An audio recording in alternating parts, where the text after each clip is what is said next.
Alright, let's show you what we've done. This red floor and these wooden walls will simply not do. We need to get it painted.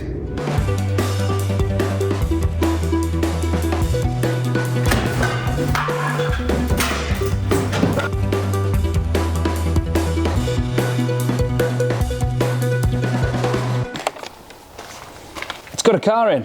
Hopefully you'll notice the audio and visual quality are a little bit better now that I am using a proper camera setup, but it does mean until I get better lenses I've got to stand this far away. Does that work? I think it does. Let's switch to the main camera. So you'll see the plan for storage of parts and a car is coming along nicely. We should probably talk a little bit about this car. This is a breaker. I didn't buy it as a breaker, but let's go back, I think it was about a month ago. I'll show you the footage that I shot at the time and then we'll come back.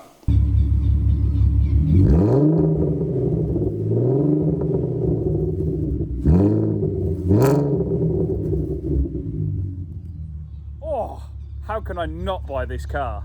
That's ridiculous. I've just turned up to have a look at it, and obviously I've not seen it before I got here. I just sent a few pictures and a little bit of a description.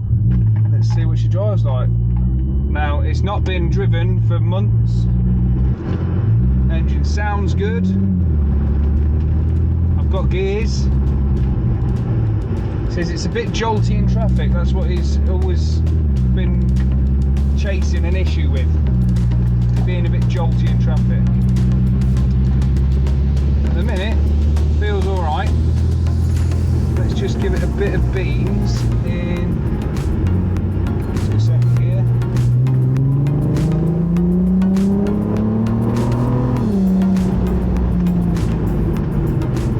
And it works. A little bit of a backstory.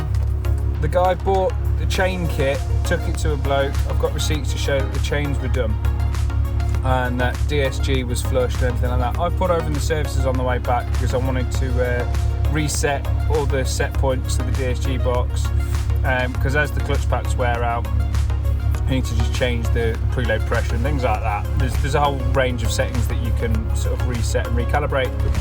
Anyway, so I thought I'll have a look at the engine. Well, that's not good. Oh look, it cannot read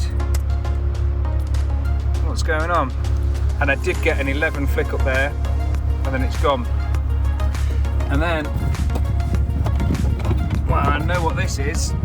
This is a sensor for the cam position.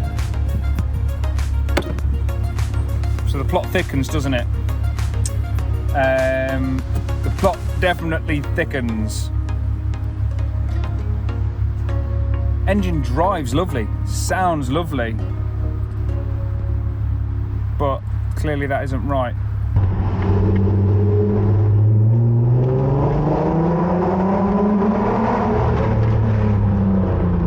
Got a nice big scrape there. Don't know what's happened to this spoiler. Thank God I could sort that, maybe. That's quite bad. Scuff all along here. Door's got some interesting damage there, and there. So fortunately, unlike the 180 that you've just finished watching a video series on, this one isn't worth fixing. Now, if this didn't have engine issues and didn't have DSG issues, we still have massive bodywork issues. So let's just do a very quick list of what it would cost to fix it, and then what I can make from breaking it. Hopefully with the power of video editing, I can make this look like a whiteboard. We'll see. So if we start with the cost of the car, we've got £1,000. If we then go into the cost of parts to do the chain, now parts alone, we're looking at about £900. If we need to change the gearbox on this, we're probably looking at about £400, plus some other parts. Then if we start looking around the bodywork on this, I would put it at a rough estimate if I was to take it to a body shop and just get it in half decent condition. We've got the rear wing, I could swap the bonnet, for example. I think budget about £1,000. Then we've got the wheels. they're going to want a refurb. There's a couple of £100. With tyres as well, there's another £500. Then we've got to give it a general service. There's another couple of £100. Then maybe we've got a car that's worth something. Now, I wasn't counting that as I went along in my head, but here's the final figure for that. And now let's talk up what I can make from breaking this. Okay, so the car was £1,000, we've got £80 worth of recovery costs to get it to here. For me, getting the train there, getting an Uber to pick it up, driving it back, and then getting it flatbedded over here. So, £1,080. So, we have got, let's go through a very quick list, and this is just the big ticket items, the things that will probably sell quite easily. So we've got engine, loom and ECU, £800, gearbox £250, front bumper £500, spoiler £50, valance £75, mud flaps £200, cup holder £60, cruise control balloon £50, wheels £150, front brakes £200, rear anti roll bar £30, rear subframe for someone to refurb £70, hard disk controller £60, exhaust £150, cats £120, interior maybe £100, clocks £50, steering rack £50, rad pack and fans £50, under tray £20, battery cables £50, hazard switch £20, battery fuse holder £20, headlights £100. I mean, you can see it all adds up pretty quickly. So there's probably a couple of grand profit to be made. And then there's obviously other bits of the shell associated with that as well. So that's the reason that instead of spending thousands, I'm going to choose to make a couple of thousand on this car. Now, most breakers won't go into detail about how much they make on breaking cars, but I tell you now, there is a good market in it, and it is a good idea to get the rubbish ones off the road. Now, I didn't want this video to be completely focusing on breaking cars. However, that said, if you want any bits from this car, get in touch and I can sell you some. Anyway, right, let's talk about more of what is going on in the unit. So the plan will be to have racking across here. Now it's either going to go directly on the back wall or about in line with where these boxes are, and then I can walk around and get to it and have this covered up. I've not quite decided how that's going to look yet, but all the parts in these boxes are spares for an Audi TT. None of them are anything that I'm particularly precious about keeping, so all of them will be listed and available at some point. It's just quite a big task going through everything, but it's useful having spares for when I'm getting cars in that I want to fix, you know, to sell on. It is handy having some spare parts. So I'm now going to piece this ramp together, and you're going to be able to see what I've got to do to make it work for this space, but it's too narrow at the moment, and I need to be able to drive a car in over it, slide it under, and yeah, you'll see what I mean in a minute. So we've got to do some modifications.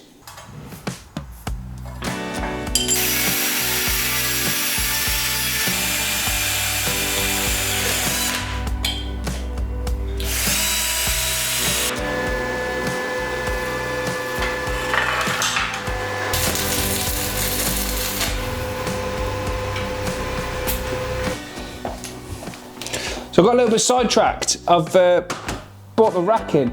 The reason I've done that is because I had to go home to get a bigger drill, because this drill that I brought with me just doesn't cut it.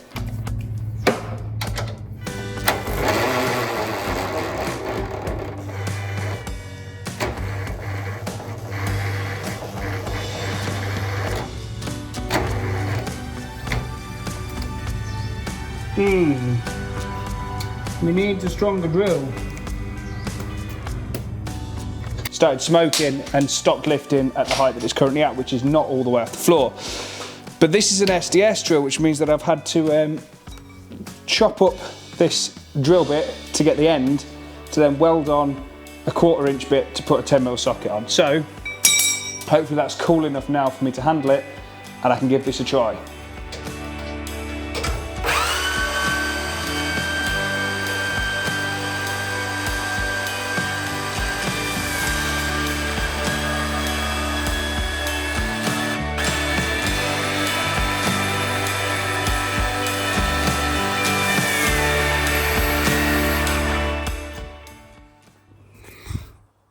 Okay, might as well just give you a quick look underneath, see how bad it really was. I haven't even seen this yet. Let's have a look. Well, we've got an under tray, so that's good. Wowza, they're quite corroded. Brakes might be alright. Track rod ends and track rods look good. Subframe itself is quite rusty, but not ridiculous. We've definitely got an oil leak somewhere. Same this side, all rusty. Might not be too bad actually, but need to get more of them roller boards because this would be the right height. It's quite high really. You look at the way these lifts work. This is how I've modified it. I've had to extend this bar that links the two. It goes over like this, look, as you can see. So yeah, the ramp works all right. It's not quite perfect because jacking point there and jacking point there, so I should have done it probably 5 centimeters shorter, but you can see how I've modified it. Just had to chop this bit, add a bit of bar in, and then brace it with this additional angle section there. It's just keeping the two sides tied together, it's not actually load bearing. Right, exhaust. It's a bit crappy, isn't it? But we've got a power flow box and then a Y split. So I reckon this exhaust should be worth a little bit of money. It sounds really nice. Moving further back. Now, on the drive back, it felt like the rear end wasn't really connected. And that bush there would explain why. If I get a pry bar in there, I'd be able to move that very, very easily. The whole subframe is very rusty. It's a prime candidate for a refurb. Brake lines are, yeah, they'd want changing really. Rear shocks, well, they don't look much good. On this side, well, the headlight level sensor is broken. More swollen brake lines.